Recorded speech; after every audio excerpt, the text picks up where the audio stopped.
Bueno, y vamos terminando el episodio 77, Psicología Oscura. ¿Qué te pareció, Pablo, esta experiencia de podcastear? Interesante. Realmente es la primera vez que lo hago y venía un poco nervioso, pero al ver que es una charla amena y que sobre todo tengo la libertad de hablar ciertas cosas que quizás en otras áreas o en otros lugares no me la han dado. Entonces me ayuda, por ejemplo, esto de las pseudociencias, de la psicología basada en evidencia, de los malos usos que normalmente hacemos en psicología, por ejemplo, manipular, chantajear, intimidar. Son temas que muy poco he escuchado hablar aquí en el país, y menos en redes sociales. Entonces, qué bueno que tenemos un espacio para poder hablar. La verdad es que el tema está increíble. A mí me voló la cabeza varias veces esto porque creo que sí estamos familiarizados con estas terapias, con esta búsqueda que tenemos nosotros como seres humanos de la humanidad, de la espiritualidad, de estos deseos de trascender. Pero también hay que prestar atención, ser críticos y tratar de comprender un poco más qué es lo que estamos consumiendo. Y de eso se trata este episodio. Espero que lo disfruten. Pablo, gracias. Gracias. Comenzamos. Proyecto Chachalaca 77, Psicología Oscura. Para este episodio nos acompaña Pablo Meléndez. ¿Qué tal? ¿Cómo estás? ¿Todo bien, Salvador? Gracias por invitarme. Emocionado y un poco nervioso. Primera vez que hago esto. Ok, pero es que eso es normal. Yo en todos los episodios estoy nervioso, mira. Vamos a ver, estamos a mitad de marzo. Decime, ¿qué tal te ha tratado el año? Bien, ahorita ya entrando el calor y eso me disgusta un poco. Pero es que es terrible esto del calor. Ya es trágico ver cómo nos está comiendo el clima. Sí. Pero aparte de eso, creo que ha estado bien. El inicio de año ha estado muy bien. Pero ya vienen vacaciones de Semana Santa. Ahí estamos. Ok. Esperándola ya lista. Es correcto. A ver, vamos a ver. ¿Tú crees en el horóscopo? No creo en el horóscopo. ¿Sos Capricornio, algo así? No sé. No tengo ni la menor idea. Siempre pongo solo por saber mi fecha de nacimiento y me sale que soy Cáncer, de ahí que soy no sé qué. Entonces, no, en serio, te sale el nombre. Sí, 3 personas me han dicho 3 signos diferentes, entonces soy falta de identidad en cuanto a los signos zodiacales. ¿Qué puede ser? Mira, bueno, comencemos por aquí. ¿Quién es Pablo Meléndez? Ok. Bueno, soy psicólogo de profesión, especialista en el área clínica. Tengo una maestría y ahorita estoy terminando una especialización. Eso es a lo que me dedico. Tengo una clínica, atiendo de forma virtual y presencial. Como parte de el Pablo personal, me encantan los deportes, especialmente el fútbol y el tenis. Me gustan los videojuegos también. Genial. Casi no veo tele. Es más que todo por plataformas y videojuegos, ajá. Exacto. Soy emprendedor, soy mi propio jefe. Y a pesar de que a veces lo vean chivo, no es tanto en algunos casos. Eso, sí. Ajá, exacto. Estoy casado. Desde hace 3 años vamos a cumplir este diciembre. Y tengo 2 perros en mi casa. Perrijos por el momento. Perrijos nada más, exacto. Okay. Todavía no vemos claro. Papa casada desde hace 3 años. Exacto. Okay. Ese es Pablo, ese soy yo. Muy bien. Y actualmente tú tienes un emprendimiento en el que eres tu propio jefe que se llama Proprium. Correcto. ¿Qué es Proprium?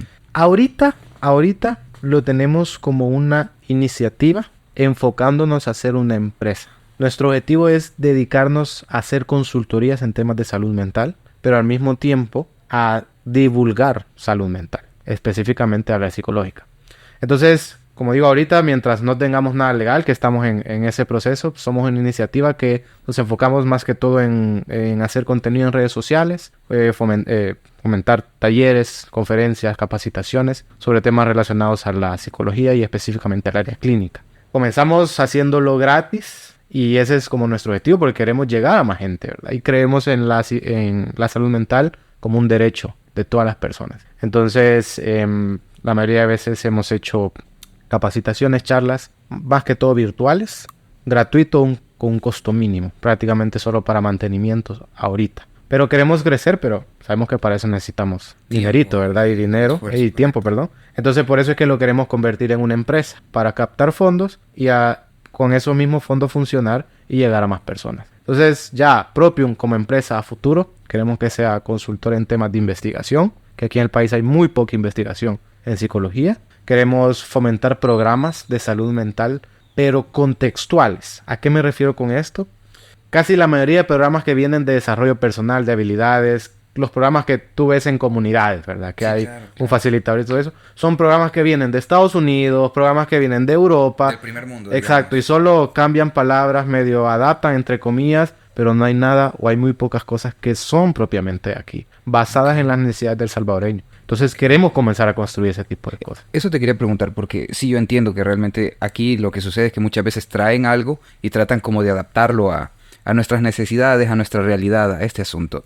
Pero, ¿por qué crees que no hay mucha investigación de, digamos, que la situación psicológica en el país? Realmente, por temas económicos, o sea, para hacer investigaciones se necesitan recursos. Por temas de interés, aquí en el país todavía creo que vamos avanzando mucho, pero todavía se ve a la psicología como algo secundario. Por lo menos ya no, en las nuevas generaciones ya no se ve un tabú en este Sí, tema. eso te iba a decir. Hace 10 años vos decías, Exacto. tenías que decir, fui al psicólogo. Ajá, exacto. Sí. O no lo decía, vea. Ah, no lo decías, sí. Ahora ya hemos avanzado, ya no es un tabú, pero sigue estando en segundo plano. Entonces, por ende, en lo económico se enfoca en otras cosas. Ok. Y en tercer lugar, porque a mi parecer, esta es una opinión personal, en las universidades, entre comillas, se fomenta la investigación. Ok. Por lo menos en mi caso, en la universidad donde yo estudié, teníamos que hacer una investigación por ciclo. Pero, por un lado, había muchos profesores que no estaban preparados en investigación. Entonces, nos decían que hiciéramos, pero no nos formaban en eso. Y lo hacíamos, o nos lo hacían ver, mejor dicho, como una obligación, más que como una oportunidad de conocer las problemáticas a profundidad. Entonces, vamos creciendo con eso en la universidad y ya, ¿quién quiere hacer investigación de forma personal cuando nos lo imponían?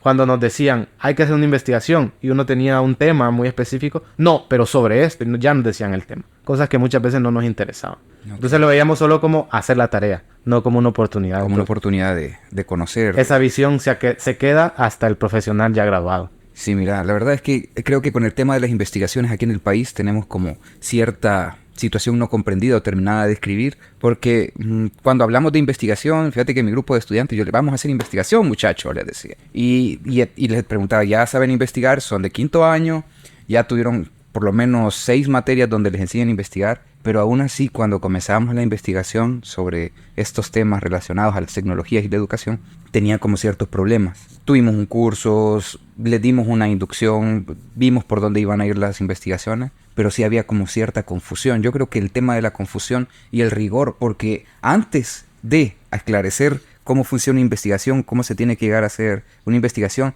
existe primero el rigor, que el primer momento te dicen es que tiene que ser esto, tiene que ser lo otro, tiene que aquí, y uno a veces se siente sin instrucción y pequeño a la par de todo lo que hay que hacer, pero Exacto. quizás es una de las cosas que vamos a hablar un poquito más adelante. Bueno, contame, Pablo, ¿cómo fue que te gustó este tema de la psicología?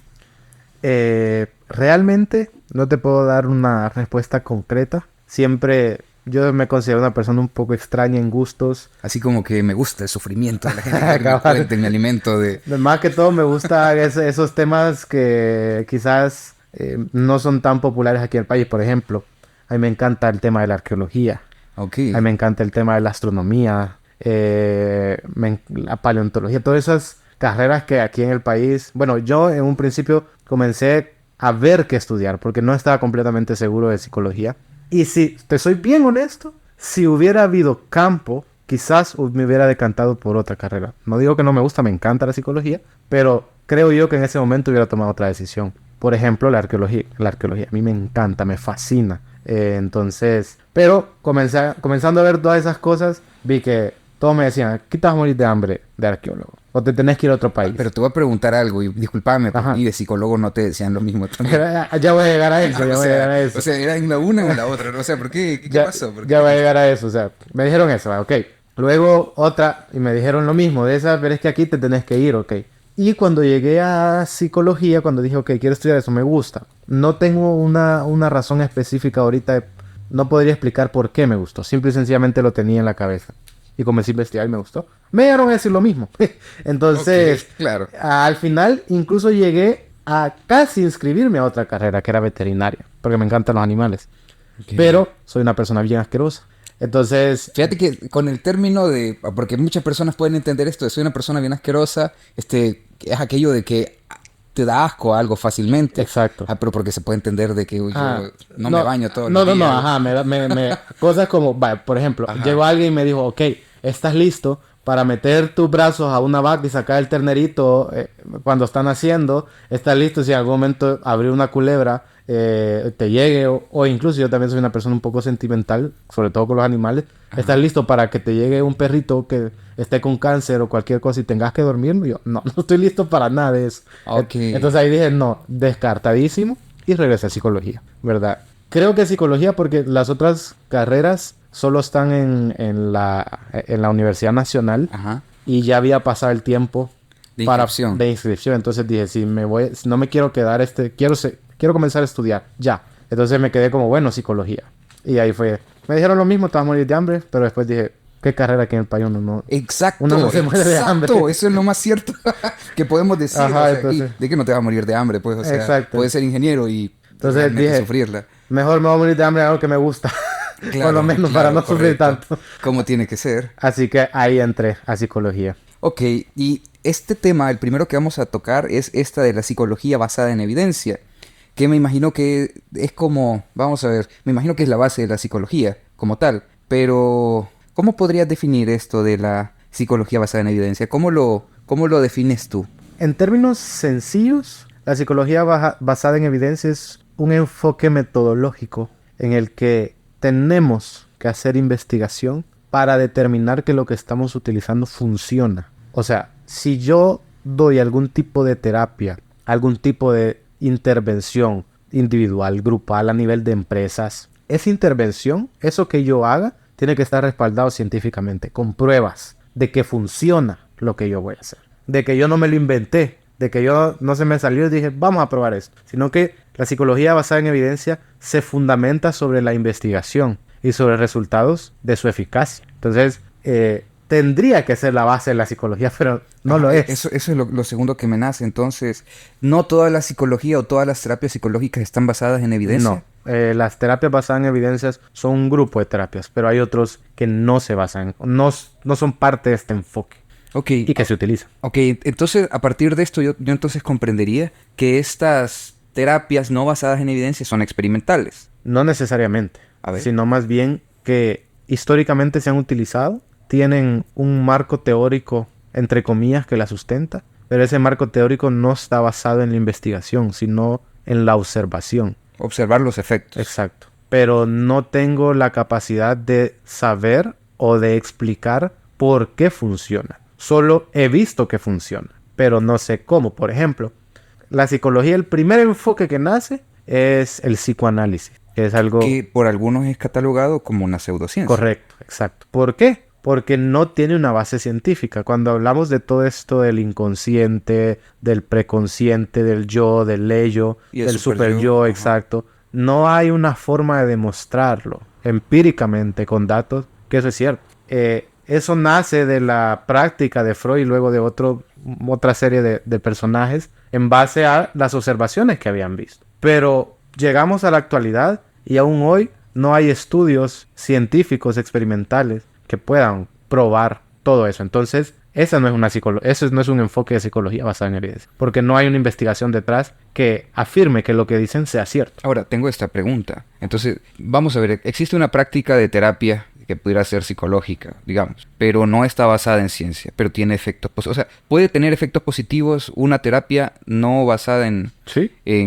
Digamos que en evidencia. Puede tener efectos positivos, pero solamente no está suficientemente documentada, ¿o cómo lo verías tú? Sí puede tener efectos positivos y se puede ver desde dos formas. La primera, no podemos negar que hay un efecto placebo. Ok.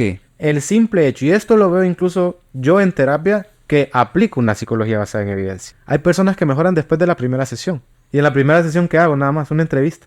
Solo les pregunto qué les pasa. No hago nada más. Probablemente sea aquello de que se están aproximando, ya comenzaron un proceso y sienten ¿cómo se dice? Este alivio de que no estaban haciendo algo y hoy sí están haciendo algo. Y eso es un efecto placebo. Ajá. O sea, no hemos hecho ninguna intervención, pero la persona ya ha mejorado. Pasa lo mismo. Esto se compara con la medicina basada en evidencia. Que cualquier medicamento lo tienen que probar contra el placebo.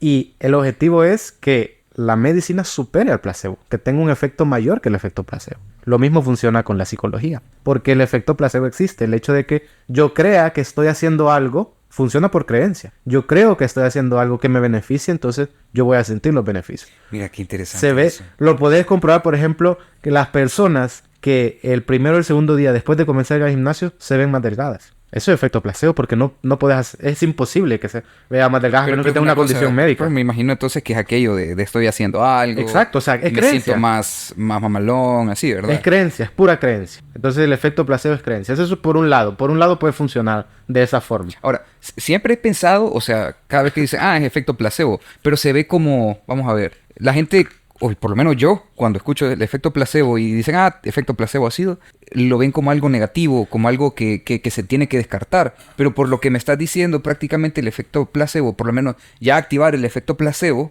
ya es un primer Ya un paso. avance, correcto. Sí. O sea, no es malo. Definitivamente, por lo menos yo no lo veo como algo malo. Pero sí el hecho de vender algo que digo que funciona y que lo hago únicamente bajo el efecto placebo, ahí, por ejemplo, yo estaría engañando. Yo estaría manipulando. Si la persona de forma individual, eso le ayuda a seguir en el gimnasio, por ejemplo, volviendo al ejemplo de que se ve más delgado, que bueno, que siga viéndose delgado. Si el hecho de que yo puedo ir a terapia después de la primera sesión, comienzo a hacer cambios en mi vida porque digo, estoy yendo a terapia, tengo que comenzar, eso es efecto placebo, porque yo no le he dicho que lo haga, pero esa misma creencia hace que comiencen a ocurrir cambios en el entorno que le ayuden a la persona. Y que el universo está conspirando porque yo comencé a hacer dieta el lunes, a que yo cambie mis hábitos y que sea mejor persona. Ay, de eso el universo está conspirando ahí. Ya me toca una llaga un poco.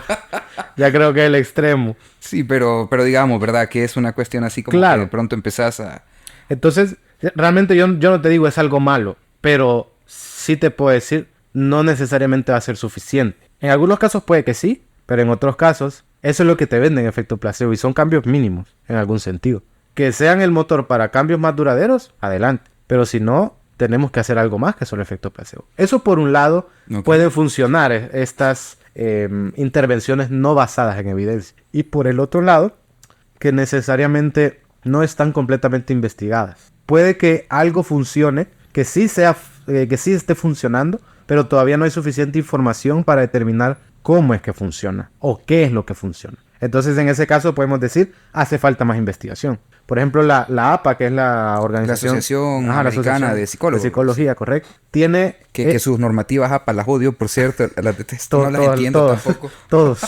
No sé por qué existe eso de la normativa en documentos, pero digamos que aparte de eso, en las otras áreas ya relacionadas a la psicología ya son mucho mejores. Tiene toda una lista de prácticas basadas en evidencia, pero también tiene una lista que dice, si no me equivoco, hace falta más investigación. O sea... No las descarto. Exacto. No se descartan por completo, sino es necesaria una investigación más rigurosa y más grande para determinar si funciona o no y cómo funciona. Pero también existe un listado de terapias que sí están documentadas y otras que ya están totalmente descartadas. Correcto. Ok. Correcto. Entonces así es como normalmente funcionan estas terapias. Ok, hablemos de la importancia de la terapia basada en evidencia. Así como tú me lo has dicho, comprendo yo entonces que podría estar en una necesidad clínica más profunda que trascienda a lo que puede darle un efecto placebo al paciente. Correcto. Pero hay riesgos De no atenderse a una... psicología. A una terapia basada en evidencia. Okay. Sí, realmente, justamente por lo que dijiste, porque hay problemas que son demasiado graves y profundos como para solo abocarnos al efecto placebo. Es necesario que hayan intervenciones que ya estén probadas que funcionan, porque la vida del paciente está en riesgo, la vida del cliente está en riesgo. Una vez alguien me preguntó, mira, ¿y por qué es tan importante esto de la psicología basada en evidencia? ¿Por qué la gente no puede ser libre de elegir el tipo de terapia que quiera? Ajá. Entonces mi respuesta es, y esta es la misma respuesta que doy, porque no podemos jugar con la vida de las personas, porque hay problemas serios, graves, que requieren una intervención que ya se sepa que funciona. Por ejemplo, suicidio. Yo no puedo estar probando a ver si algo funciona o no funciona, porque literalmente la persona se va a morir si no se interviene. Entonces me tengo que ir a lo seguro. Por ejemplo, trastornos alimenticios, como la anorexia. La persona va a morir si sigue así. Yo no puedo estar probando a ver qué funciona o no funciona el efecto placebo. Tengo que tener algo para abordarlo porque es urgente. Entonces, no puedo yo, como terapeuta, jugar con la vida de la persona a algo que a mí me gusta, a algo que yo creo. Y en esto me hace recordar a un colega que me gusta su visión porque me dice, el yo, digamos, Pablo, no voy a mencionar el nombre de él, pero el Pablo, persona, se anda metiendo en cualquier cosa, en constelaciones familiares, en alineamiento de chakras, porque soy curioso. Pero el Pablo psicólogo, psicología basada en evidencia, porque ya no soy yo. Si yo me puedo meter a lo que sea. Vos andas explorando, exacto, si quieres, ¿verdad? Ajá. Pero el Pablo psicólogo está tratando con otra persona que me ha confiado a mí su salud. Entonces yo no puedo estar jugando con eso. Entonces la persona tiene el derecho de recibir un tratamiento que ya se sepa que funciona, que está demostrado que funciona. Por eso es importante. Mira que sí, totalmente. O sea, yo puedo entender que alguien que tal vez está sano y lo que quiere es conocer, explorar, que meterse un ayahuascazo bien duro y que le y que le regresen a las vidas pasadas. Sí, o sea, interesante, pues, puede ser interesante. Pero ya para atenderse de forma clínica una cosa real, una psicopatología, creo que ya es de total cuidado. Y bueno, ¿qué es y qué no es? Ya dijimos que es una terapia basada en evidencia, aquello que tiene sustento, que ya se ha demostrado y se puede replicar. No es aquello que todavía le hace falta estudio. ¿Qué terapias existen que son consideradas como terapias basadas en evidencia? Las más famosas, la cognitivo-conductual, y en todas sus vertientes, ¿verdad? Terapia cognitiva de Beck, terapia racional emotiva de Ellis, y otra serie de enfoques, pero de corte cognitivo-conductual. Las terapias conductuales y ahorita, más recientemente, las llamadas terapias contextuales o de tercera ola. Por ejemplo, la terapia de aceptación y compromiso. Ya he escuchado de eso, hasta para dietas lo utilizan, creo, sí. La terapia dialéctico-conductual, la terapia cognitiva basada en mindfulness, la terapia mindfulness es sentada en problemas. Todas las tercera hora de terapias tiene el mindfulness como un elemento importante. Yo, por ejemplo, yo soy especialista en la terapia de aceptación y compromiso. Entonces, utilizo mucho el mindfulness como parte de la intervención. No como una intervención completa, sino como una parte. Entonces, hay varias. Ahorita te he mencionado solo 5, pero hay muchísimas más. Y, por ejemplo, si las personas están interesadas, como les digo, se pueden meter a la APA y hay toda una lista de las terapias probadas empíricamente. Y lo importante, muy importante de las terapias basadas en evidencia es que están en constante actualización, porque siempre se va descubriendo nuevas cosas. Eso es lo difícil de las ciencias sociales, que como vamos cambiando, entonces la psicología tiene que ir modificándose. Y eso es cosas que otro tipo de intervenciones no hacen. O sea, enfoques milenarios y nada ha cambiado, pero nosotros sí hemos cambiado. Entonces, parte de la psicología basada en evidencia es que está en constante actualización. Siempre se está descubriendo nuevas cosas. Por ejemplo, se cambió muchos enfoques de terapia y de aspectos de salud mental después de pandemia. Claro. Algo que desde 1919 o 12, que fue la pandemia de la... 1920, la pandemia de la... gripe española, creo que fue. Española. Entonces, a partir de ahí no habíamos experimentado ningún otro proceso relacionado a una pandemia que ahorita sí. Entonces, tuvieron que cambiar un montón de cosas. Entonces, es en constante actualización. Ok, vamos a ver, mira, esta frase, es que vaya, mira, yo cuando escucho esto de ¿cómo se llama?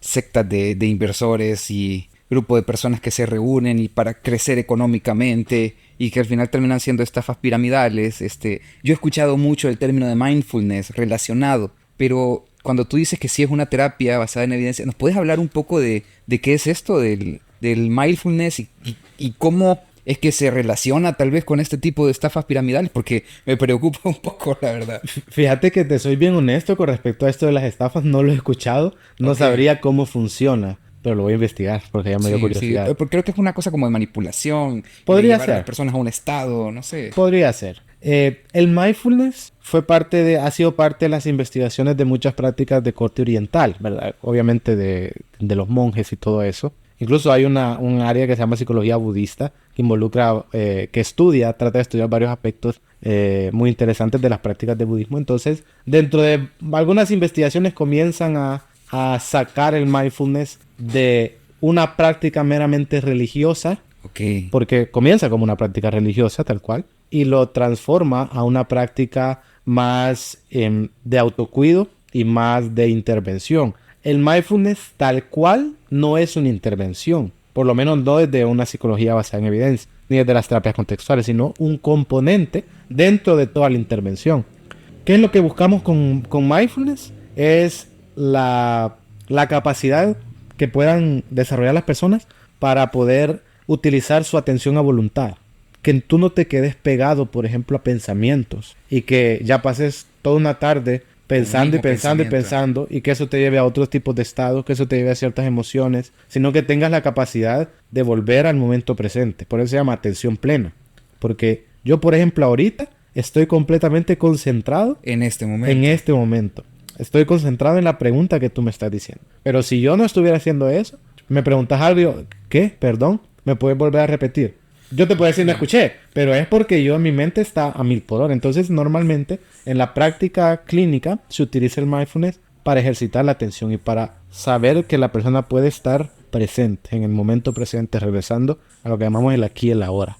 Ok, mira, me interesa porque fíjate que yo a veces, yo como disléxico tengo un sinfín de problemas relacionados a la atención. ¿Esto me puede servir a mí? Claro, y te puede servir para cualquier cosa. Por ejemplo, ahorita que ya se está estudiando más, mucho más en varios aspectos, ya hay mindfulness para empresas, o sea, no la estafa piramidal, sino, por ejemplo, hay empresas, aquí casi no, pero hay empresas que utilizan el mindfulness con sus empleados en el sentido de que les dan 20 minutos dentro de su jornada laboral y tienen un espacio donde pueden ir a meditar, por ejemplo, para bajar los niveles de ansiedad propios del trabajo que están realizando. Hay mindful eating, que es comer con atención plena. En la comida. En la comida. ¿Por qué? Porque siempre estamos con Ni otras siquiera cosas. estamos disfrutando comer. Ándale, hay personas que dicen que comerse es una actividad completa. No tenés que hablar, no tenés que ver tele, el celular. Tenés que concentrarte en la comida. Y cuando no nos concentramos en la comida, por ejemplo, algo tan sencillo. Estamos viendo televisión con el celular. Estadísticamente hablando, podemos llegar a comer hasta el doble de lo que necesita nuestro estómago porque no estamos concentrados en la actividad de comer. Estamos concentrados, entonces llegamos a comer más, por ejemplo. Ahí entra mucho, por ejemplo, también el mindfulness está muy presente en los trastornos de la conducta alimentaria, porque las personas están enfocadas en su cabeza, en sus pensamientos, en las emociones y no en el acto propio de comer. Entonces ya se nos está enseñando el mindful eating, comer consciente de lo que estás haciendo. Mindful eating. Entonces, esto, si yo me concentro en lo que sí, porque mira, yo para cuando ando hambre y de pronto me ponen un plato de comida riquísimo, por ejemplo, unos chicharrones así de cerdito y es sabroso con tortilla frita tostada. Yo no escucho a nadie, yo no atiendo a ningún mensaje, el teléfono no está, estoy con los ojos cerrados, casi que bailando en mi silla porque me gusta comer eso. Pero esto nos ayuda a llegar a cierto grado de saciedad. ¿O para qué se enseña esto del mindful eating? Más que todo, bueno, en un primer lugar para disfrutar la comida, ¿verdad? Justamente eso que dice los chicharrones, lo tendríamos que sentir siempre. O sea, porque comer es el acto de vivir. Suena bien filosófico. Pero si no comemos, morimos. Te lo compro. Yo creo que si no comemos, morimos. Exacto. Entonces, tenemos que disfrutar ese acto que nos hace vivir. Y sobre todo con comidas que nos gustan. Pero ahí hay personas, bueno, mi comida favorita son las pupusas. Y hay momentos en los que estoy tan emocionado con las pupusas. Pero es tanta la emoción que al final no lo disfruto. Porque fue más el acto de la emoción y me la comí tan rápido, me volé 4 pupusas y no las disfruté. Versus otras veces que lo espero y con 2 me lleno. Entonces, el mindful eating es en primer lugar para disfrutar la comida. En segundo lugar, porque nosotros tenemos receptores de saciedad en nuestro estómago, pero no son inmediatos. La señal que tiene que enviar el estómago al cerebro para hacerle ver que ya está lleno, se tarda un poco de tiempo.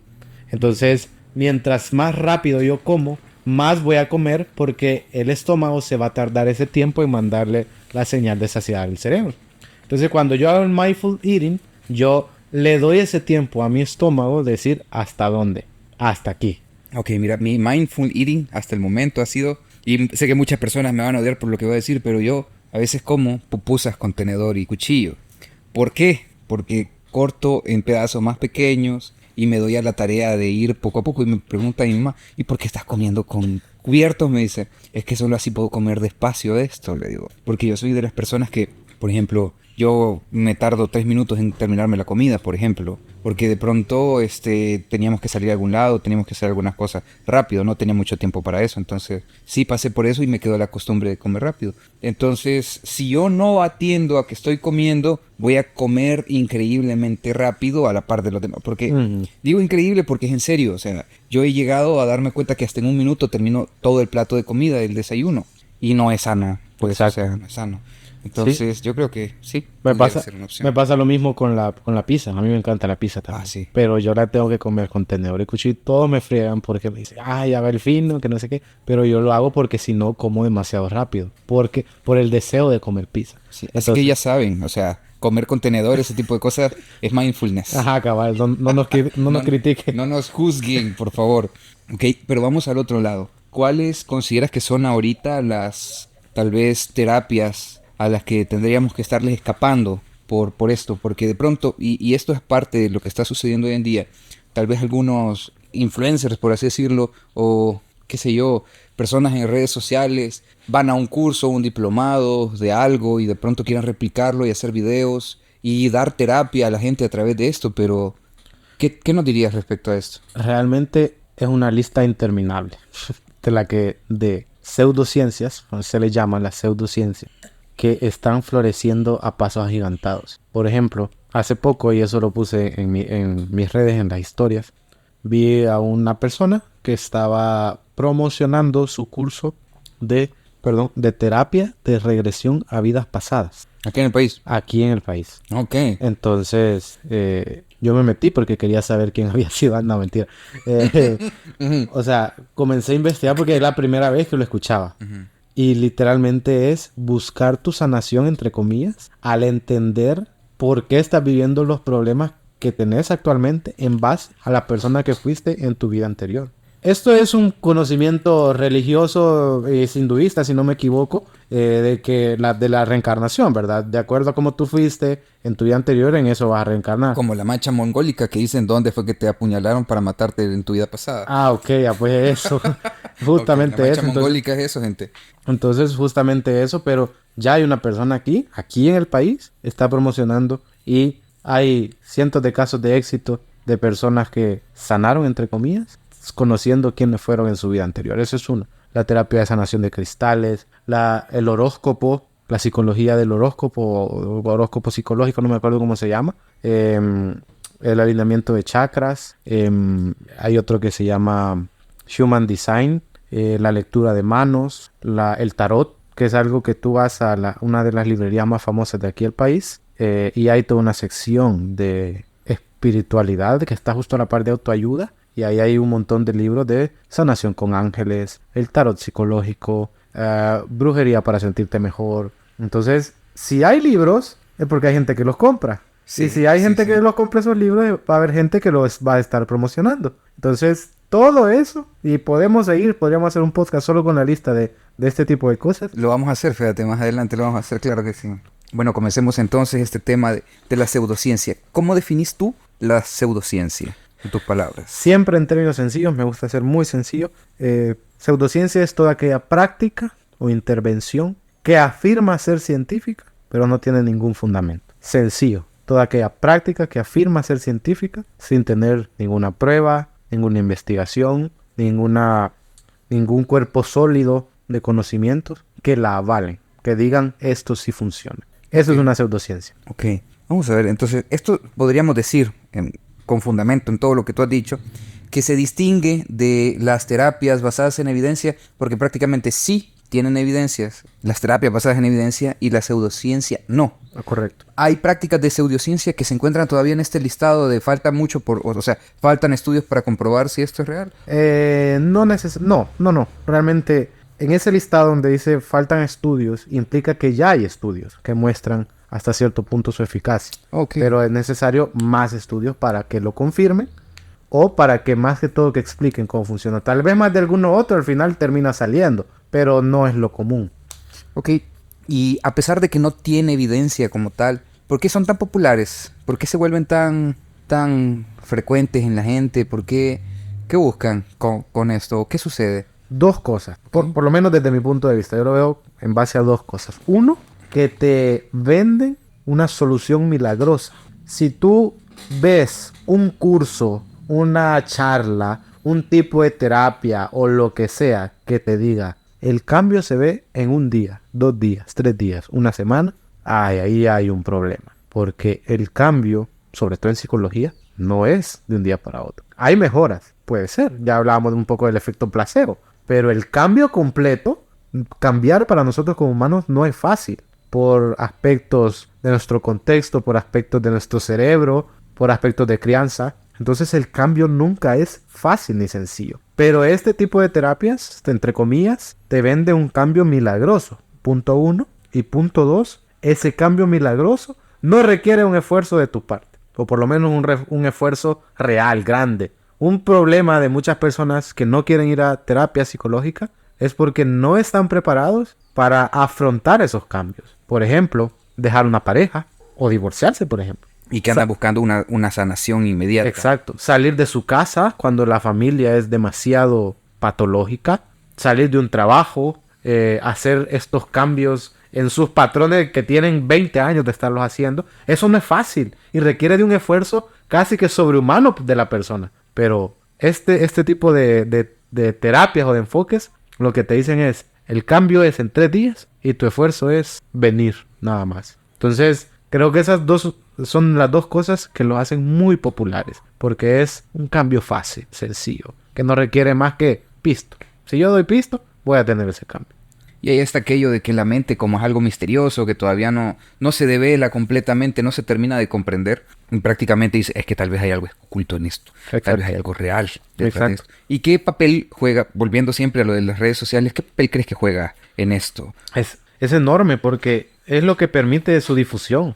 Por ejemplo, no fuera lo mismo que una persona estuviera ofreciendo sus servicios de sanación. Y siempre son como bien filosóficos, ¿verdad? Esos temas, los títulos, sanación interior o cosas así. No fue lo mismo que una persona va y ve resultados, entre comillas, y de ahí otra persona le dice a otra persona, y esta otra persona le dice a otra, y así. No crecería tanto que haga un video de mis resultados, entre comillas, y lo vieron 200,000 personas. Se hizo viral. 2 millones de personas que están en esa misma situación. Normalmente este tipo de prácticas juegan mucho con la vulnerabilidad de las personas. Por ejemplo, ¿quieres mejorar tu relación de pareja? ¿Quiénes no tienen problemas en su relación de pareja? Y estoy viendo, me está enseñando a alguien, una pareja que sí, todo está bien, le funcionó. Parece que todo está bien. Ajá, exacto, parece que todo está bien. Sí le funcionó, entre comillas, entonces tengo que probarlo. Porque me lo estamos haciendo rápido. Esa vaina. Sí. Entonces lo mismo, juega mucho con la vulnerabilidad de las personas. ¿Quién no quiere sanar? ¿Quién no quiere dejar de tener enfermedades? ¿Quién quiere ser feliz, entre comillas? Y siempre utilizan esos términos. Y otra cosa de las pseudociencias es que te dan explicaciones, otra vez entre comillas, pero esas explicaciones son circulares. Tener falta de voluntad es porque no haces ejercicio, pero no haces ejercicio porque tenés falta de voluntad. Entonces llegan eso mismo. Te pasa esto por X motivo, pero este X motivo por esto te pasa esto. Sí. Entonces nunca llegan a una explicación real, lógica, sobre cómo funcionan, sobre cómo son los problemas, sobre por qué sigo en este tipo de ciclos de conductas autodestructivas, de conductas de violencia.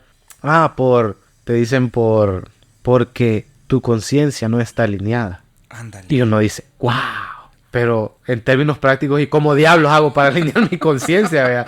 ¿Qué actividades hago en el día a día que pueden alinear mi conciencia? O me la desalinea. Ajá, exacto. Claro. Entonces, son explicaciones circulares, son estos conceptos bien esotéricos y, vuelvo y repito, juegan mucho con la vulnerabilidad de las personas. Pero vamos a ver, esto no es nuevo tampoco. Esto ha existido a lo largo de la historia. Han existido estos términos de chamanes, brujos, y que de pronto te ofrecían unas pócimas y todo eso. Yo recuerdo que antes, ahí como por el 90 y tanto, había unas personas que hablaban por la radio y hablaban de esta forma y te decían, yo siento que usted está teniendo problemas con estos, hermanos.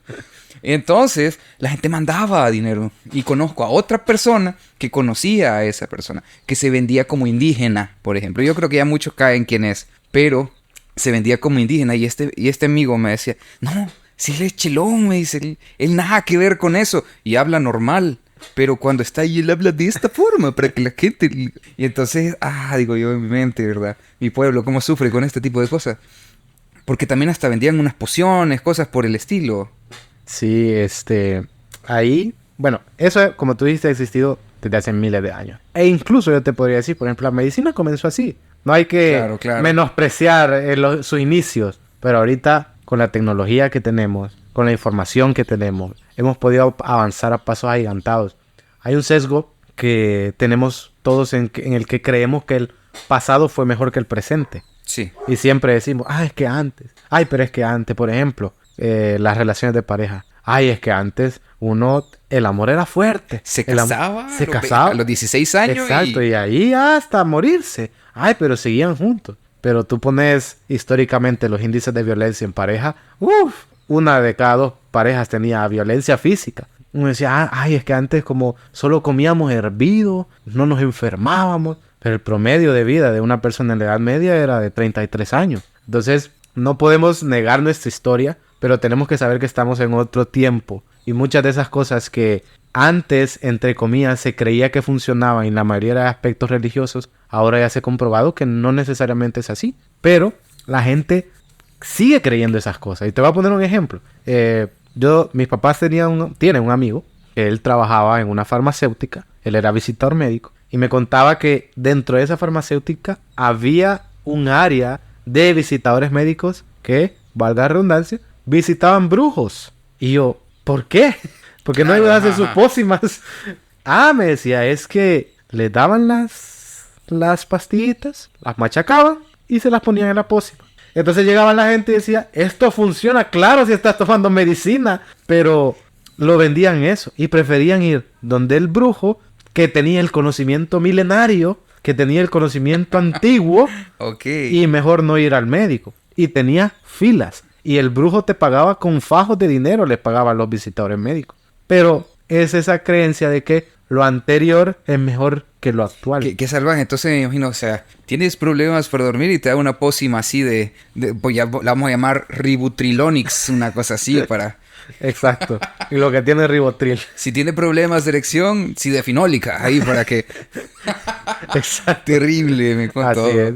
Pero eso es un gran riesgo al final de cuentas.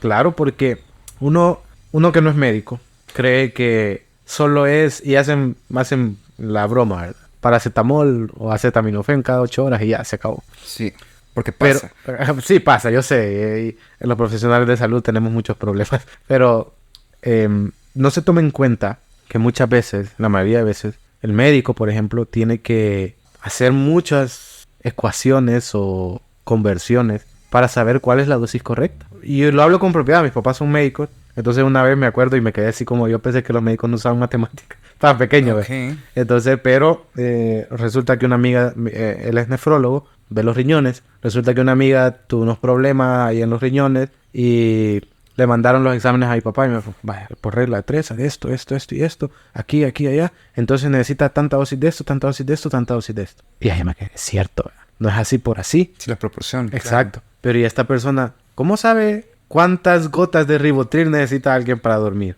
Tú no puedes morir por sobredosis de eso. Es peligroso.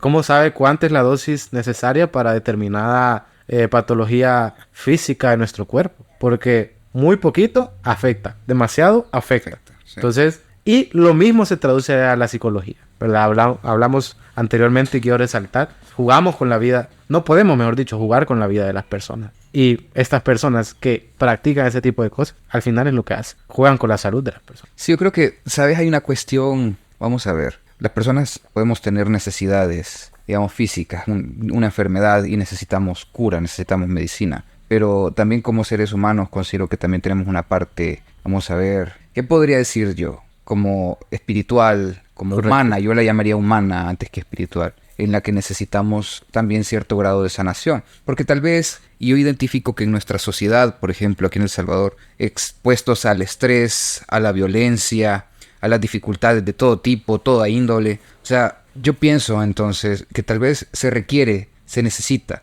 alguien que te diga, ¿sabes qué? Yo te voy a ayudar en esto, ¿sí? Y que de pronto sí, sin duda hay personas muy bien intencionadas, que por ejemplo comprenden esta necesidad humana de sentir, digamos, paz, de buscar la paz. Y que tal vez no la van a encontrar en un psicólogo, no porque no estoy diciendo que un psicólogo no tenga capacidad, pero también he conocido casos de psicólogos, y no estoy diciendo que es el caso contigo, pero que ven a una persona solo como un número, una atención, y más allá de eso es como, de esto vivo, nada más, y tengo que ser esto y punto, y nada más. Entonces muchas personas le pierden la fe a estas terapias psicológicas. Correcto. Incluso, vamos al pasado, es cierto, decir, fui al psicólogo, lo tenías que decir en voz baja, pero, fui donde el brujo, que no sé qué, lo podías discutir en la mesa de la empresa o cualquier cosa, porque era hasta un tema de risa. Uh-huh.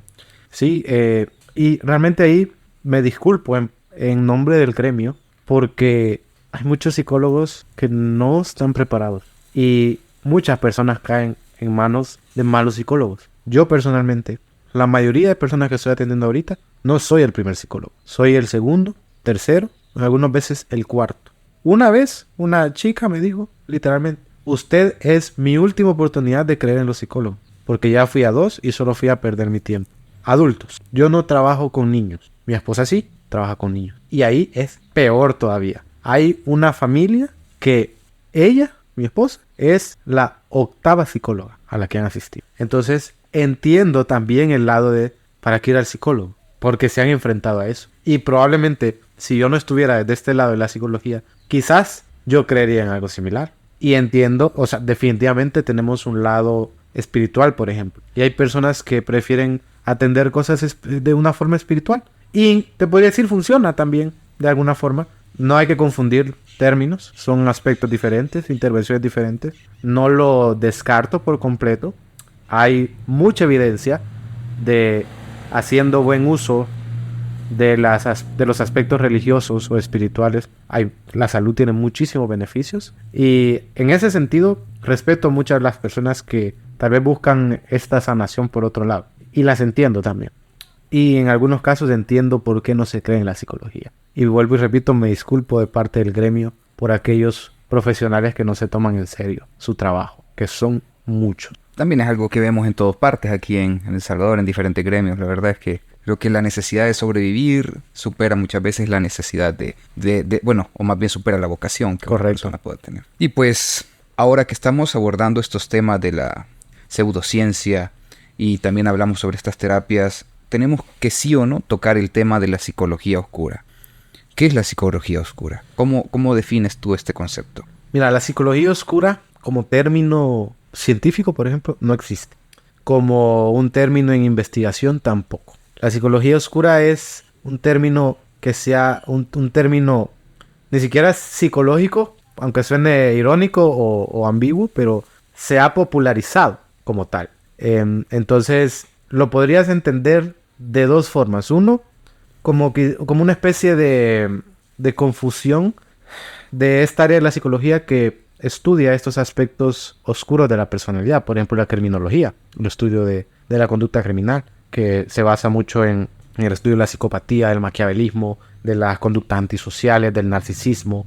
Por un lado, eso se podía entender como psicología oscura, claro. Por el otro lado, se ha popularizado mucho en libros más que todo este tipo de términos, pero hacen más referencia a aspectos o malos usos de la psicología como tal. La persona de alguna u otra forma aprende a utilizar de una forma errada la psicología y eso es lo que se enseña como psicología oscura. Por ejemplo, hay un libro que se llama Psicología Oscura, correcto. Que es uno de los... está ahí facilito para descargar en PDF. Exacto, y es uno de los más vendidos en Amazon. Técnicas de manipulación, de manipulación, hay otras dos palabras, de... manipulación social, ¿no? Algo así.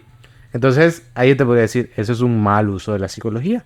Que las personas dicen, es la parte oculta de la psicología. No existe como tal, porque es una ciencia, ¿verdad? Tratamos de ser transparentes lo más que se puede. Entonces, desde el momento en que decimos hay una psicología oscura, ya estaríamos desvalidando nuestra ciencia como tal. Entonces, es algo más popular que se ha, valga la redundancia, popularizado en redes sociales y en libros de autoayuda más que todo.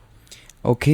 Entonces, pero digamos que sí, vamos a ver, está este concepto popular que se ha establecido, concepto popular, de todas estas tácticas o herramientas psicológicas que se utilizan para la manipulación. ¿Ya? Pero esto siempre ha existido. Por ejemplo, hay libros que te dicen cómo agradarle a las personas, cómo vender, porque todo esto de alguna u otra manera es esto, ¿verdad? Un aspecto psicológico. Pero, ¿qué podríamos decir nosotros o dónde podemos ver reflejado esto de la psicología oscura en nuestra vida, en nuestro diario vivir? Por ejemplo, la manipulación. Cómo nosotros utilizamos para nuestro beneficio aspectos manipulativos. Se puede ver muy bien a veces en chantaje emocional entre las parejas. Es algo muy común y es una de las cosas por las que muchas parejas van a terapia. Porque están utilizando este tipo de estrategias que no son saludables como una forma de lograr lo que se quiere. Un ejemplo sencillo. Es bien común que dentro de una pareja uno se enoje. Y en una discusión, al final, los dos están enojados, pero el que está más enojado deja de hablar. Y comienza la típica ley del hielo. Ya no te hablo, ya se acabó. Eso es manipulación, ¿verdad? O por el contrario, la persona que intencionalmente se pone a llorar, y a llorar, y a llorar. Y, ay, no, perdón, discúlpame. Intencionalmente. No digo que llorar es manipulación, pero hay personas que lo hacen como una forma de Así lograr... como, güey, ahorita mismo voy a llorar para... Exacto, para que o se calle de que me está regañando, me está reclamando, o para lograr comprar lo que quiero, o para lograr que haga lo que quiero. Eso es manipulación. Eso es un mal uso de la psicología en nuestro diario vivir. La intimidación, el bullying es otra forma de mal uso. El bullying es intimidación. Pero vamos a ver, a esto de la manipulación, existe, digamos que, formas naturales de esto, porque hasta los niños lo hacen. Cuando están pequeños, los hipotillos tratan de... Bueno, todos tratamos de manipular a nuestros padres para que de alguna manera nos compren algo que queremos, ¿verdad? La manipulación nace así. Pero pasa de que ya llegamos a una etapa adulta y la manipulación existe de forma natural. Ahí hay una situación que tenemos que entender. Por ejemplo, en un niño menor de 8 años, o 6 quizás. Ahora, y no recuerdo muy bien el rango, pero digamos menor de 6 años. No puede existir una manipulación, o por lo menos manipulación consciente, porque para yo manipular, tengo que tener desarrollado en mi cerebro el pensamiento a futuro. O sea, yo te manipulo ahorita porque yo quiero lograr algo. Ese es un pensamiento a futuro. Un niño no lo ha desarrollado a esa edad todavía. Entonces, como nosotros conocemos el término manipulación, un niño pequeño no lo puede hacer, porque su cerebro no está desarrollado todavía para poder tener ese tipo de pensamiento estratégico. ¿Qué es lo que pasa en un niño? Obviamente, un niño quiere algo, y si yo cada vez que llora se lo doy, entonces lo que hago es reforzar esa conducta. El niño entiende que llorar implica lograr lo que quiero. Es aprendizaje. Es aprendizaje reforzador. Casi que un animal lo puede hacer también. Un animal puede aprender de esa forma. Pero para manipular de forma consciente, necesito tener un pensamiento a futuro. Y eso lo voy a desarrollar hasta después. En la adultez, cuando decimos manipulación, nos referimos a conscientemente yo hago alguna acción que sé que va a influir en el otro para lograr eso que yo quiero que pase, ¿verdad? Un caso, conocí a una persona que iba muy seguido a una pizza, o sea, al mismo local. Entonces, los empleados ya lo conocían, iba muy seguido. Y había una chica que estaba embarazada. Eso me lo contó directamente. Entonces me dijo, aprendí a manipularla para que siempre me llevara una salsita boloñesa extra. Me di cuenta, por su trato, que tenía ciertos problemas relacionados a su embarazo, entonces abordaba esa problemática y al final siempre me llevaba, normalmente era una salsa boloñesa extra y a veces me llevaba otras cosas de cortesía. Eso es manipulación, porque yo, con una acción que yo hacía, llegaba a que la otra persona hacía lo que yo quería. Mira, tengo el miedo de que algunas personas que escuchen este podcast de pronto a su puesto favorito de papa frita lleguen a manipular a las personas, pero es algo que difícil, sucede, ¿no? Sí, es algo que sucede y realmente es una acción muy egoísta. Ok, ahora hablabas del bullying, que es otra forma de vamos a ver, esta forma de psicología oscura. Mira, yo estudié en colegio solo de varones y la verdad es que eso era, ¿qué te digo? Era como un Vietnam todos los días, el recreo era un salvajismo y la parte trasera de cada salón de clase parecía la WWF. Eso era violencia pura todo el tiempo. Y mira que sí había una cosa bien curiosa. O sea, claro, hoy entendemos el término de bullying. Yo no voy a decir que no existía cuando yo estaba joven, pero incluso yo llegué a sentir que era como una forma de reafirmarse o con los compañeros, las amistades y todo eso. Porque incluso en el bachillerato, yo me acuerdo que nos decíamos los apodos y nos puteábamos con ganas y todo esto y éramos grandes amigos. Pero cómo el bullying se vuelve una forma de manipulación cuando no hay igual capacidad de respuesta, cuando hay abuso físico, cuando hay abuso ya, digamos, psicológico de forma grave, ¿no? En ese sentido, ahí lo que ocurre es la intimidación, que es otra, digamos, característica de yo hago esta acción para lograr lo que quiero. Entonces, la intimidación funciona de esa forma. Siempre, o la mayoría de veces, dentro de la intimidación hay una relación desigual de poder.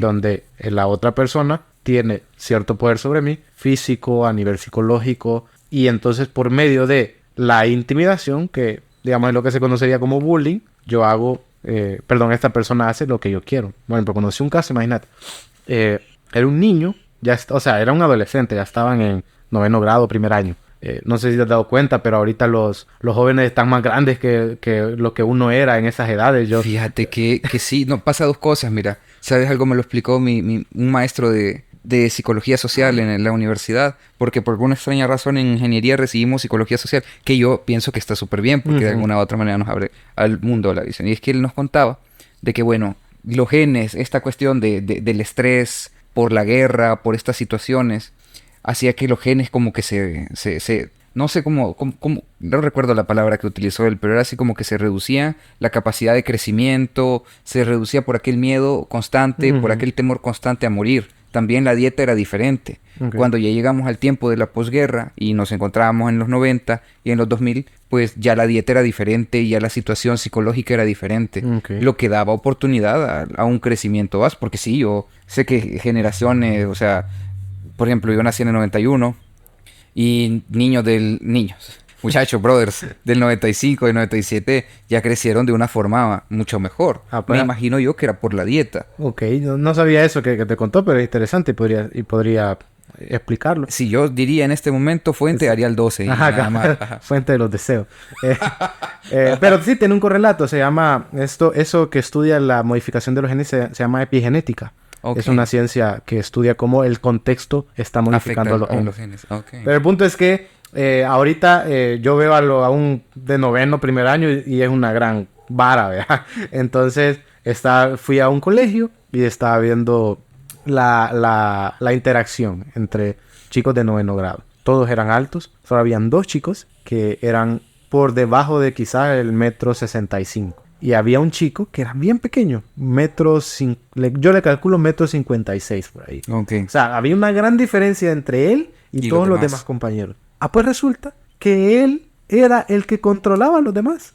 Este niño pequeño, o sea, pequeño de estatura, era el que dominaba a la mayoría de los demás, que le sobrepasaba. Había un chico que medía como un 85, algo así. Entonces yo dije, ok, ¿cómo funciona esta relación de poder? Fíjate que yo conocí a alguien parecido también. No, definitivamente no es una relación de poder en lo físico, porque no puede hacer nada a menos que fuera un maestro de las artes marciales. O tal vez un maestro en el arte de tirar apodos ahí está el punto. Gente, sí. Él no ejercía una violencia física, él ejercía una violencia psicológica. Los tenía traumados. Exacto, este chico ejercía un bullying o una intimidación de forma psicológica tan fuerte que todos le tenían miedo. ¿Por qué? Porque así él podía editar fotos, él tenía una creatividad para poner apodos, pero apodos difíciles. Él creaba chambres y todos le creían.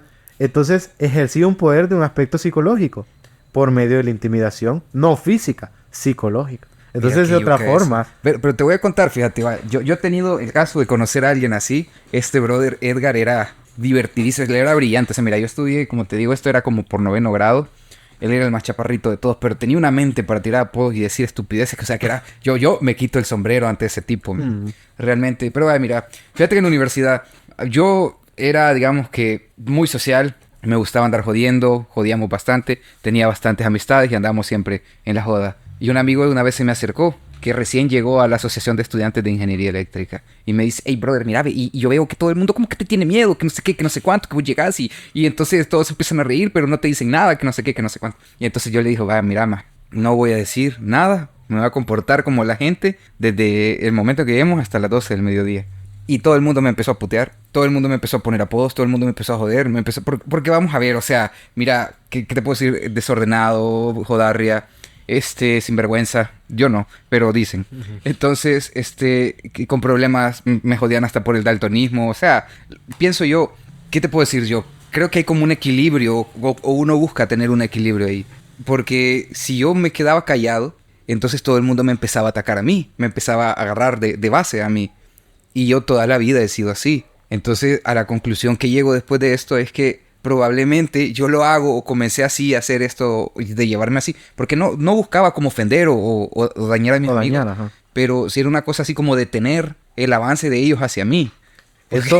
Eso se llama, y quizás voy a entrar demasiado en la psicología clínica, pero me interesa mucho eso, se llama, lo que hacemos nosotros de psicología, un análisis funcional de la conducta. ¿Qué es eso? Okay. Es determinar por qué la conducta sigue estando presente. ¿Qué factores hacen que se mantenga y se refuerce para que siga estando? Si la conducta no funciona, se extingue. O sea, si no logra el cometido que yo quiero que logre por medio de esa conducta, entonces lo dejo de hacer. Y al contrario, si la conducta funciona, por eso se llama análisis funcional, ¿cómo funciona la conducta? Si la conducta funciona, se mantiene. En ese sentido, aprendemos, por ejemplo, que si yo friego, si yo jodo, de esa forma me respetan, entonces yo voy a seguirlo haciendo, porque yo quiero el respeto de las personas. Yo aprendí que eso. A la misma forma, regresando al ejemplo de lo de la pareja que decía, yo aprendo que al llorar, la pelea se tranquiliza. Entonces, yo sigo repitiendo eso porque me está funcionando. Entonces, de la misma forma, eso que decís es, ok, yo utilizo este mecanismo para lograr esta situación. Y me funcionó. Para que hasta el día de ahora lo sigo haciendo. Porque pienso en eso que tú me estabas comentando de este muchacho que era más pequeño que todos los demás. Que sin duda, vamos a ver, al más pequeño, al más débil en esas edades, son a los que más atacan. Correcto. Entonces, y mira que el intelecto juega un rol muy importante aquí. No es que todos los niños pequeños o todas las lo van a hacer. Pero por ejemplo, este muchacho del que te hablo, Edgar, a mí me mataba de la risa. Atacaba a todo el mundo y le tiraba parejo igual. Y era divertidísimo. Pero también entiendo yo que si él no lo hacía, también por el contexto en el que estábamos nosotros, lo atacaban a él. Entonces... De la misma forma funcionaba este otro chico, porque yo no era ese contexto específico de la escuela, pero en su familia él era el que recibía bullying. Era el que era intimidado por sus hermanos, por sus primos, porque él era pequeño. Entonces, como con su familia no podía hacer eso, de darse a respetar de esa forma, lo trasladaba al colegio. Y había aprendido que de esa forma lo iban a respetar. Lo que no conseguía en su casa, lo conseguía en el colegio. Porque en su casa lo que hacían era que los papás lo regañaban si él comenzaba a fregar, si él comenzaba a chantajear. Pero en el colegio no, nadie lo regañaba. Entonces había aprendido que esa era la forma de ganarse el respeto y de no ser molestado por sus compañeros. Así es como funciona el análisis funcional de la conducta, valga la redundancia. Qué áspero y qué cabrón es esto de las relaciones sociales, fíjate. Sí. Porque por más que uno quiera y decir, por ejemplo, como docente, no, yo quiero que la cosa sea diferente, que no sea así, pero es imposible, o sea. No, al final de cuentas, o sea, tendríamos que desprogramar toda la sociedad y terrible, o sea. Hacer un reset de todas las personas. Sí, está como un poco más allá de imposible, la verdad. Ahora, siempre con esto de la psicología oscura, aparte del bullying y la manipulación, ¿qué otra cosa puedes encontrar? Ya que, quitándonos, digamos, del aspecto propiamente personal, ¿sí? Lo podemos ver mucho en el marketing, en la venta. Ok.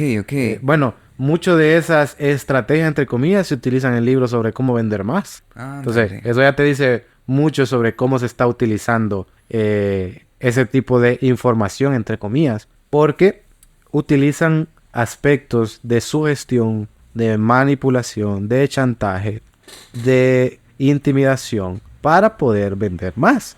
Quizás el ejemplo más liviano que te podría decir de cómo se ve esto es una famosa bebida color negro con rojo y blanco que todos les gusta en épocas de calor. No sé si tú has visto los anuncios. Sí. Los anuncios siempre salen... Bueno, el lema es destapa la felicidad.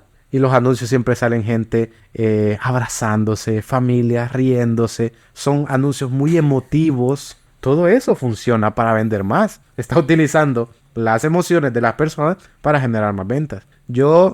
Hay un documental que se llama The Social Dilemma. Yo nunca lo había visto. Pero yo no soy muy conspiranoico. Yo soy bien escéptico. Yo sí le entro a toda conspiración que tiren ahí al asador. Yo soy escéptico. O sea, pero soy curioso. O sea, si a mí me decís, mira, si la luna se está acercando, entonces por eso me crecen más las uñas. Entonces yo en un principio te voy a decir, ¿what? Pero después yo me voy a ir a investigar un poco más para saber si eso es cierto. No conspiranoico, pero sí te interesa el chambre. Exacto, ajá. Correcto. Psicólogo. Sí, eso es del argot humano, o sea, eso es necesario. Entonces, pero, bueno, por ejemplo, vi del documental de Social Dilemma. Ok. Que lo recomiendo. Y mencionaba que las redes sociales, dentro de los cuarteles generales de las redes sociales, hay ingenieros conductuales. Hay todo un área de ingeniería conductual para hacerte más dependiente a estas cositas tecnológicas. Y yo dije, momento. O sea, yo vi todo el documental y estaba bien chivo, la verdad. Pero después me fui a investigar un poco más. Y es cierto. Llegaste al tema del algoritmo. Sí, incluso, no sé si te pasa, no sé si les pasa a todos los celulares, pero a mí me pasa. Con este celularcito, cuando lo dejo mucho tiempo, sin utilizarlo, me comienza a vibrar cada vez más. Y yo le digo, me llamó alguien, me habló alguien. Son notificaciones tontas. Incluso hay notificaciones que tienen tiempo ahí. Exacto. Y vos te quedas buscando así, ¿qué es lo que acaba de sonar? Exacto. ¡A la puta! Porque el Tengo objetivo miedo. es que pases mucho tiempo en el celular. ¡Qué miedo! Por eso es que cada vez es más difícil controlar muchos aspectos de estos celulares, porque entre menos control hay por parte de nosotros, más control hay para que nosotros podamos estar pegados a las pantallas. Y eso los hacen psicólogos. Esa área de ingeniería conductual está con psicólogos conductuales. A mí me explotó la cabeza porque significa que el objetivo de ellos, la tarea de ellos es que nosotros cada vez nos hagamos más dependientes de esta. O que estemos más tiempo. Exacto, que estemos más tiempo. Correcto. O sea, que pasemos más tiempo pegados a la pantalla. Porque todas las redes sociales están conectadas y lo que yo estoy hablando, luego me salen anuncios. O sea, eso a todos nos ha pasado. De que yo estoy hablando de muebles, ya me comienzan a salir en todas las redes sociales muebles. Si yo estoy hablando, yo ya sé que si yo quiero buscar un tema, lo comienzo a hablar y después lo busco en Google. Porque ya me va a comenzar a salir publicidad en todas las demás redes sociales sobre ese tema. Pero todo eso, ¿quién lo ha construido? Las personas que saben cómo funcionamos. Todos aquellos especialistas en el comportamiento humano. Y fíjate que pasaba esto antes de que y lo discutía con mis alumnos en estas historias de cómo se conformó o cómo es la relación que nosotros tenemos con la tecnología. Y la guerra era lo que muchas veces aceleraba el desarrollo de las tecnologías, acoplándolas a ciertos fines específicos. Y ahora vemos que tal vez, probablemente los avances científicos en esto de la psicología, de la conducta humana, ya hay grandes avances, pero muy probablemente todos estén vertidos en cómo manipularnos en redes sociales o cómo dejarnos clavados a eso. O sea, yo entiendo que estamos en una etapa de transición y como tal etapa de transición, por ejemplo, primero llega el golpe y después llega la ley, por así decirlo. Pero ya empezamos a ver algunos efectos de las redes sociales o esta dependencia que estamos desarrollando en redes sociales. Porque una de las enfermedades, y se les conoce como enfermedad de transmisión social, está la depresión por esto de las redes sociales. ¿Qué nos puedes decir al respecto de eso? ¿Por qué se da una depresión por redes sociales? Mira, normalmente los trastornos psicológicos, la mayoría son multifactoriales. O sea, no hay una sola razón específica que yo pueda decir, por esta razón tengo este problema. Siempre es una combinación de cosas. ¿Desde qué? Genética, crianza, factores sociales, factores culturales, temperamento y así. Con la llegada de las redes sociales, estos problemas se han acrecentado. Esto no quiere decir necesariamente que las redes sociales sean el causante principal, pero sí te podría decir tal vez el detonador. El trigger. Ajá, exacto. Por ejemplo, los trastornos de la conducta alimentaria están muy asociados al uso compulsivo de Instagram y TikTok. ¿Por qué? Porque en Instagram y TikTok salen esas fotos de cheros y cheras con unos cuerpazos totalmente editados. Entonces, yo no soy así. ¿Por qué no soy así? ¿Por qué no soy así? Voy a comenzar a trabajar, voy a dejar de comer, voy a ir compulsivamente al gimnasio. Vámonos con la depresión, por ejemplo. Imagínate, pongámonos en este caso. Yo soy un empleado que gano el mínimo, que en todo caso vivo en mi cuarto, o si no vivo aún donde mis papás, porque no me alcanza el dinero para poder independizarme. Que es la realidad de muchos aquí en el Que es la realidad de muchos, ok. Vivo en una zona marginal, en una comunidad popular donde hay muchos problemas sociales. Me meto a Instagram o TikTok, pues, ahorita está siendo más famoso que Instagram, TikTok, y veo que el influencer anda por Europa con los gastos pagados porque lo invitaron. Veo que el otro influencer se acaba de comprar una mansión y que llegó a cierto comercial, y le decoró su casa como una forma de generar más de marketing. Veo que hay personas que no trabajan y se están dando la gran vida. Veo que hay personas que tienen relaciones de pareja perfectas. Y entonces yo no tengo nada de eso. Y no veo en mi futuro la capacidad de poder tener eso. Y empieza aquella frustración de querer y no poder. Y entonces, ¿para qué trabajo? El dinero no me alcanza. No soy famoso para decir que me van a regalar toda esta. Ni siquiera tengo pareja y quisiera tener pareja. Y así comienza un montón de peros, de problemas, de visión hacia lo negativo, que puede detonar al final en una depresión. Que comenzó viendo redes sociales. Yo conocí un caso, hace poco no lo atendí, de una persona con un trastorno alimenticio que le detonó en pandemia.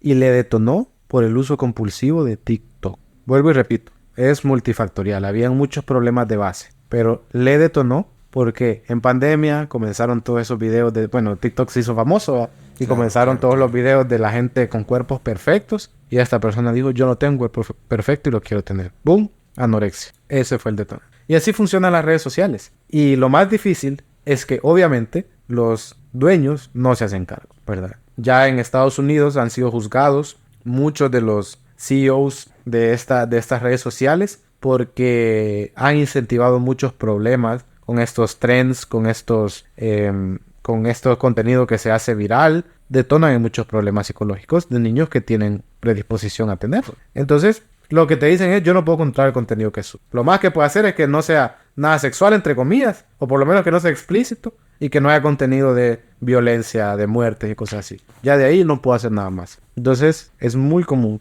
que las redes sociales puedan ser un factor muy importante ahorita en el desarrollo. ¿Sabes? Y algo que me gustaría decir, esto es también la propia opinión pública sobre estos temas. Y es que vaya, por ejemplo, yo veía, a veces veo videos, ¿verdad? Los que yo digo, esto sí me da cringe, pero recio, digo yo en mi mente, ¿va? O de pronto llego a algunos videos en los que yo digo, quizás esto sí ya está empujando o puede llevar a algo negativo, por ejemplo, que de pronto suban tal vez información o hagan videos de un hecho histórico, pero sin fuentes, sin, digamos que una fuente confiable siquiera. Y entonces veo que hay gente que dice, ¿cuál es la fuente? ¿Cuál es la fuente? ¿De dónde sacaste esta información? Y entonces la gente empieza a atacar. Y la gente dice, si no lo querés, si no lo querés escuchar, déjalo de seguir. Exacto. Entonces, también hay casos en los que yo veo que la gente empieza a decir, está mal este tipo de contenido por esto, esto y lo otro. Y la gente vuelve a atacar a esta gente y dice, pero es que pero es libertad de poder expresar, que no sé qué, que no sé cuánto. Pero también aquí hay una cuestión que hay que ver, está la libertad de poder hacer lo que vos quieras dentro de los márgenes de la ley y dentro de la sociedad como te lo permite. Pero el efecto de esto vos no lo conocés. Exacto. Sos prisionero de la ignorancia frente a esta circunstancia. Y aquí vas a quedar, digamos que jodido, vas a quedar, digamos que desarrollándote vos poco a poco un trauma frente a esto. Correcto. Y ahí es donde me gustaría preguntarte, porque era lo que te decía, primero llega el golpe y después llega la ley. No hay ninguna iniciativa aquí en nuestro pulgarcito de América o en Centroamérica tal vez, o en la región, quizás tú conozcas, de que haya un límite o un control a esto, porque es serio al final de cuentas. O sea, las adicciones que se están conformando a redes sociales, que es uno de los temas que vamos a hablar más adelante, son reales. No son una farsa que no existe y que se las ha inventado digamos, el cuerpo de psicólogos o psiquiatras, pero son reales, están Correcto. ahí. Y realmente no hay nada. O sea, ni siquiera te podría decir a nivel internacional. Hay muy pocos países que están tratando de regular esta situación. Pero la gran mayoría de países, no.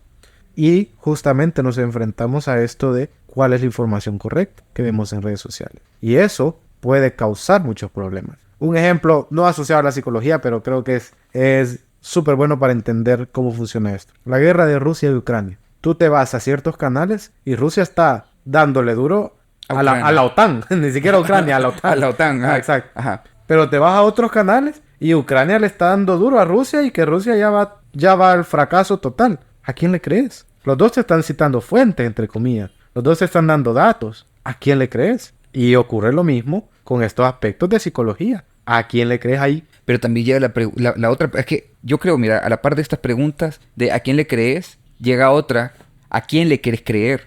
Claro. Porque, por ejemplo, o sea, si vos sos una persona que está más a favor de las políticas internacionales de Estados Unidos, es Ucrania la que está dándole duro a Rusia. Pero si vos estás más del lado de Rusia y Rusia históricamente y todo esto, vas a decir, es Rusia la que le está dando duro, la OTAN.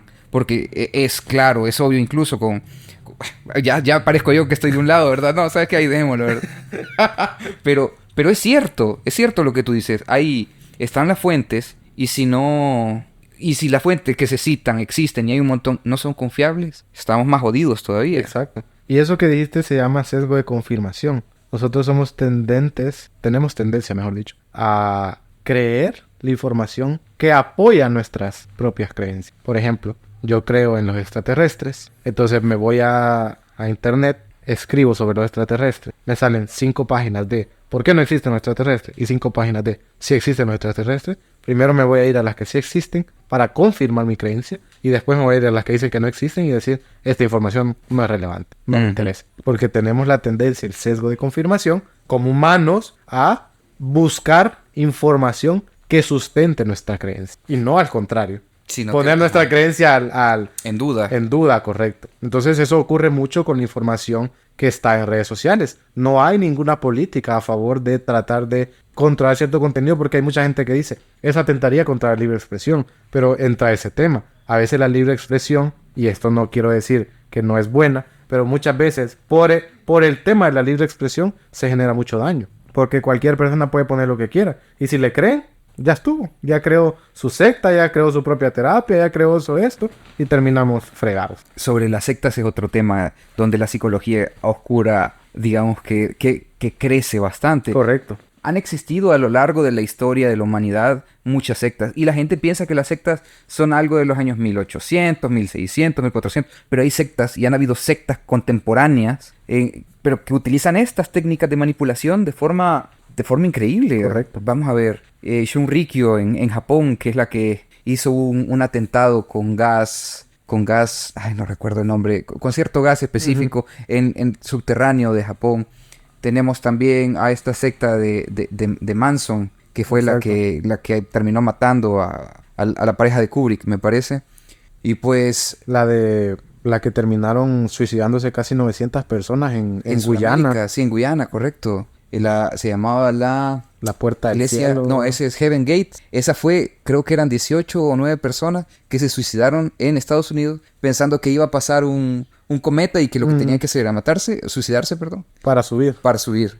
Y esto que tú me estás diciendo se llama la Iglesia del Pueblo, me parece. No me sí. acuerdo. Sí, le he estado siguiendo mucho el tema a esto de las sectas porque creo que al no prestarle atención, muchas de las organizaciones, digamos que la forma en la que actualmente se conforman algunas organizaciones, tienen ese sentido de secta y utilizan incluso también esto de la psicología oscura. Por ejemplo, yo lo llamaría un encantamiento que suelen utilizar algunas empresas, en esas en las que te motivan y chicos, hay que llegar a la meta y tenemos que lograrlo porque somos una familia. Ay, no. Esa es psicología oscura. Es Te la tratan de vender así manipulación. como motivación, pero realmente lo que están tratando de hacer es manipularte. Sí, y eso es muy común. O sea, no nos vayamos cabal a los extremos de estas sectas que terminaron dándole leña a todo, Sí, ¿verdad? hicieron la munición. Exacto, ajá. Pero es muy común, por ejemplo, en las empresas, tenés que dar la mía extra. Ponete la camisa. Ponerte la brother, camiseta, ponete la camisa. cabal. Recordar, oye, esto es manipulación pura. Hay personas que matarían por este puesto y tú lo tenés. Realmente aprendemos a hacer así. Y eso es un aspecto de crianza. Eso es un aspecto de crianza en donde, lo que decíamos, vamos reforzando poco a poco ese tipo de conductas hasta entender que de esa forma vamos a lograr lo que queremos. Y eso lo vemos en la familia, en las relaciones de pareja, en los trabajos, en los emprendimientos, en el aspecto religioso, en todos lados está presente. Qué duro. Y ahora la pregunta del millón, porque ya sabemos que está en el marketing, está en las empresas, está en la pareja, incluso hasta en la familia, hay que decirlo. Pero la pregunta es, Pablo, ¿qué podemos hacer para defendernos de estas artes oscuras? Realmente la mejor que te podría decir es, bueno, dos cosas. Uno, ser conscientes de nosotros mismos. ¿Cuáles son, por ejemplo, mis debilidades? ¿Cuáles son mis problemas? ¿Tengo yo algún trauma? Ese tipo de cosas me ayudan a mí a ser consciente de aquellas cosas en las que tengo que ponerle más atención. De decir, ok, en mi familia, mis papás me manipulaban emocionalmente para ellos obtener mi cariño. Por ejemplo, es muy común de que, ay, si no me abrazas es que no me querés. Esa es manipulación que le estoy enseñando. Con respecto a la comida, mira, los niños en África se están muriendo. Ey, esa me la aplicaba mi hermano. A mí- Yo dejaba cebollita antes pero los niños, y a huevo. O sea, te llegan a ese lado y no lo digo que las personas normalmente lo puedan hacer con conciencia, casi no, pero eso es manipulación también. Entonces, ser consciente de aquellas cosas que son mis debilidades, de aquellas cosas que son mis problemas, para saber en qué tengo que estar pendiente yo, que no me lleguen por esa debilidad. Número uno, ser consciente. Y número dos, generar un pensamiento crítico, pensamiento reflexivo. Por ejemplo, en el tema religioso. ¿Por qué esta persona me está diciendo que haga esto? ¿Verdad? ¿Por qué esta práctica tiene que ser así? De hecho, hay muchas sectas religiosas, religiones, que lo que tratan de imponerte es incluso hasta un control sexual. Correcto. un control relacional. Incluso yo me acuerdo que salí con alguien y me dijo que si yo no iba a esa iglesia, no podíamos ser pareja. Y le dije, ok, no podemos ser pareja. Adiós. Sayonara. Porque en su propia religión era mal visto y no podía ascender en cierta... Porque tiene Nivel. como categorías, nubes, no sé cómo le dicen esto en el catecumenazismo. Catecumenismo. Sí, me gusta decirle catecumenasi. Entonces, porque se me Ya, nace, ya te lo había entendido. entonces, está este detalle de que si te excluyen a los demás. Y también hubo un tiempo que los call centers así eran. O sea, prácticamente fiestas entre call centeros, solo se salía entre call centeros, vas a tener pareja entre call centeros, porque nadie más fuera del call center iba a comprender your Spanglish, you know? Entonces, era parte como de una secta laboral, por así decirlo. Por lo menos así recuerdo que fue allá como por el 2000 tanto, ahí como 2006, 2007. Sí, igual hay otra, bueno, se le denomina secta religiosa, ellos no, vea, creo que nadie se denomina una secta, pero que ellos alejan a los familiares y se salen de la secta, o sea, pierden contacto, los eliminan de su árbol genealógico a los miembros de la familia que se salen de la religión. Entonces eso es manipulación e intimidación realmente en su máxima expresión, porque a menos que haya sido una familia súper mala, donde todos eran malos, ¿a quién quieren que lo saquen de su propia familia, verdad? Claro. Es en teoría tu lugar seguro. Entonces, pero eso ocurre muy seguido. Y todo eso funciona con estas características de la psicología oscura. Y como lo veníamos diciendo, esto es algo que está sucediendo y vuelvo a decirlo, pasa y llega el golpe y después llega la ley. ¿Consideras que debería haber algún tipo de regulación, algún tipo de control? Realmente sí. Creo yo que este tipo de prácticas, este tipo de contenido en redes sociales es dañino, muy dañino para la salud de las personas. Entonces, por eso digo, entro un poco de conflicto porque también estoy de acuerdo con el libre expresión, pero creo que debe tener un límite y el límite es que no daña a otras personas. Si ya tú te quieres meter en un montón de cosas, pues tu vida personal es tu libertad, pero que eso no arrastre a las demás personas. Entonces, sí creo yo que debería haber una especie de regulación o por lo menos se debería estar más pendiente de cierto tipo de contenido, cierto tipo de información que puede afectar. Por ejemplo, yo no sabía, pero en China el TikTok, los videos son educativos. La mayoría de videos son educativos. La gran mayoría, porque no dejan que se suban videos de índole sexual, por ejemplo. Y para mí, realmente, eso es una muy buena medida. Porque una vez vi una estadística que decía que en TikTok 70% del contenido era de índole sexual explícito o disimulado. Pero contenido sexual al fin y al cabo. Entonces, ¿qué hace eso en los niños de 8, 9, 10 años que ven eso? Ponerle menos porque la gente hoy lo que está haciendo para poder controlar a los niños, toma, aquí está, y les ponen una pantallita, un teléfono, lo que haga falta solo para que estén entretenidos y no estén jodiendo. Eso es lo que hace la gente. Correcto. Pero eso, yo creo, fíjate, que es como al final de cuentas violencia. Sí, realmente. Porque lo que están ejerciendo en ellos, o sea, ellos no saben lo que están viendo. Ellos no entienden qué es lo que están viendo y lo están consumiendo. Ya hay estudios, ya empiezan a ver incluso algunas voces que dicen que a partir de los 3 años, o sea, desde que nace hasta los 3 años, nada de exposición a estos dispositivos. ¿Ya? Y hoy estamos viendo que primero es pantalla y televisor desde primeras etapas de la vida. Hay carritos de los cochecitos que ya traen instalado para poner la tablet encima. ¡Qué gente más! Lo que haga falta por vender. Y es que al final el problema está en que esto se está convirtiendo en una adicción. Correcto. Puta, qué duro. Y mira que el próximo episodio de Proyecto Chachalaca es sobre adicciones. Casualidad, pero qué interesante realmente. Qué buena intro. Sí, la verdad es que sí. Ahora, Pablo, ya para ir cerrando este episodio, ¿cuáles son tus principales preocupaciones respecto a esto de la psicología oscura, la pseudociencia aquí en El Salvador? Que los profesionales no se quieren seguir formando. Aquí en el país hay un fenómeno en donde nosotros como gremio, todas las universidades son así, nos enseñan una psicología general. Vemos algunos brochazos de varias áreas. De varias porque en psicología hay 30 y tantas áreas, quizás. Entonces solo vemos un brochazo de las más importantes, por decirlo así. O de las que en el país hay trabajo, mejor dicho.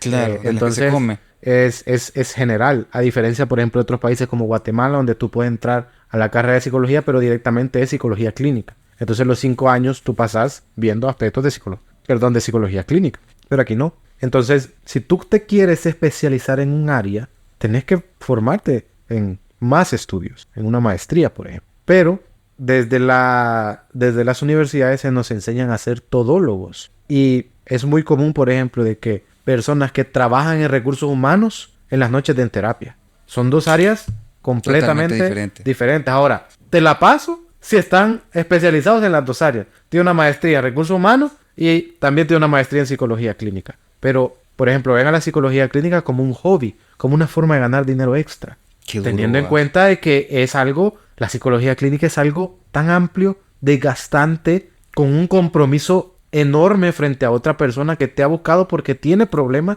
que le están haciendo sufrir, pero solo ven, como tú dijiste en un principio, como una forma de ganar dinero extra. Entonces los profesionales aquí en el país de la psicología no se quieren seguir formando. De ese pequeño porcentaje que se gradúan, tal vez 20% se sigue formando.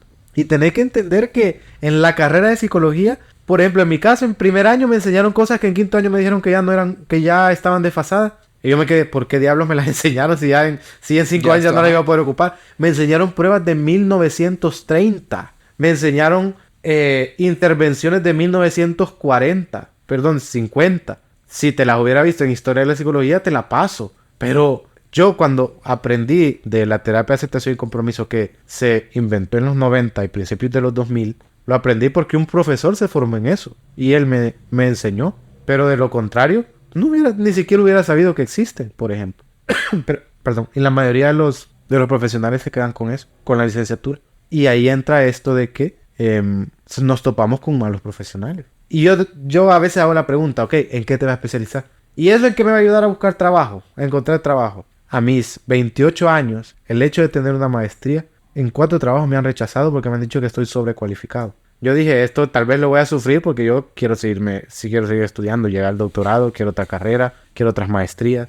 Y yo dije, quizás a los 45 o 50 ya me van a decir que ya estoy sobrecualificado. A mis 28 años ya decidí emprender y ser mi propio jefe porque estás sobrecalificado. Estoy sobrecalificado y me dijeron que no me van a pagar lo que yo pido.